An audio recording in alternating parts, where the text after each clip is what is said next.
صدر مملکت آصف علی زرداری نے اپنی تنخواہ نہ لینے کا فیصلہ کر لیا ہے۔ آپ کو بتا رہے ہیں کہ صدر مملکت آصف علی زرداری نے اپنی تنخواہ نہ لینے کا فیصلہ کیا ہے۔ مزید تفصیلات جانتے ہیں ڈان نیوز کے نمائندے نادر گرامانی سے۔ نادر، صدر کی جانب سے تنخواہ نہ لینے کا فیصلہ کیوں کیا گیا ہے؟ ایوان صدر کی جانب سے پریس ریلیز جاری کی گئی ہے، اس میں یہ بتایا گیا ہے کہ صدر مملکت آصف علی زرداری نے ملک کو جو درپیش چیلنجز ہیں، خاص طور پر معیشت کے حوالے سے، ان تمام چیلنجز کو مد نظر رکھتے ہوئے اپنی تنخواہ نہ لینے کا فیصلہ کیا ہے۔ اور اس حوالے سے ایوان صدر کی جانب سے جو بیان جاری کیا گیا ہے، اس میں یہ بتایا گیا ہے کہ صدر مملکت نے یہ فیصلہ درپیش معاشی چیلنجز کے پیش نظر کیا ہے۔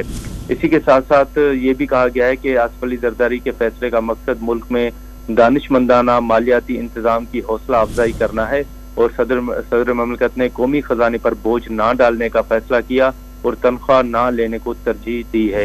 تو اس حوالے سے ایوان صدر کی جانب سے جو جاری کی گئی ہے، اس میں یہ کہا گیا ہے کہ آصف علی زرداری نے اس وقت جو ملک کو معیشت سے متعلق جو چیلنجز درپیش ہیں، ان چیلنجز کو مد نظر رکھتے ہوئے اپنی تنخواہ نہ لینے کا فیصلہ کیا ہے۔ نادر گرامانی ہمیں تفصیلات سے آگاہ کر رہے تھے۔ ناصر، آپ کا شکریہ۔